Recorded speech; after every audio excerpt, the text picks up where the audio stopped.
UAE එකට බෝම්බ ගන්නවා දුබයි එකට බෝම්බ දානවා අරක කරනවා මේක කරනවා කියලා ලංකාවේ නිවුස් channel වල සමහරක් ඒවා දාලා තියෙනවා. සිරාටෙන් කියන්නේ මේ දෙරණ නිවුස් එකේම පට්ට නිවුස් ටිකක් දාලා තිබ්බේ ලොකුවට. ඒ කියන්නේ මෙතන එකක් නම් එතන 100ක් වගේ. එහෙම පෙන්නලා ඒ රටේ ඉන්න ඇත්තම කිව්වොත් මේ රටේ අපි වැඩ කරනවා මේ රටේ අපි තනියෙන් ඉන්නකොට අර පැත්තේ අපේ දෙමව්පියෝ වෙන්න පුළුවන් යාළුවෝ එයාලා ඇවිල්ලා ඇත්තම කිව්වොත් බය වෙනවා මේ ලංකාවේ දැන් නිවුස් channel බලලා. ලංකාවේ නිවුස් channel එක අත්තරින්නකො තව ආතල්ලයක් තමයි බර්ච් ඛලිෆා එක නැති වෙලා කියලා ඉන්දියන් නිවුස් channel එක දාලා.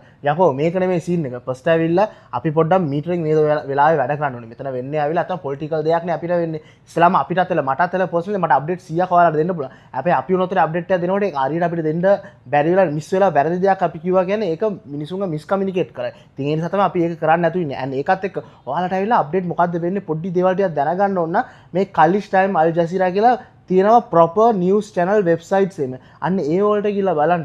නැතුව මේ ඉන්ෆ්ලුවෙන්සර් කෙනෙක් ඇවිල්ලා වීඩියෝ එකක් දානවා. නැත්නම් තව කෙනෙක් වීඩියෝ එකක් දානවා. අන්න අතරින් ඉන්දියන් එකෙක් වීඩියෝ දැම්මා. ඉන්දි වලින් ලංකාවේ දෙරණේකින් දැම්මා, ඉරුවේකින් දැම්මා, අරකින් දැම්මා, සිරසකින් දැම්මා කියලා ඒ වලට වැටෙන්න යන්න එපා. කට්ටිය ඔයාලා පෑනික් වෙන්න එපා. අපි දුබයි ඇතුලේ තමයි ඉන්නේ.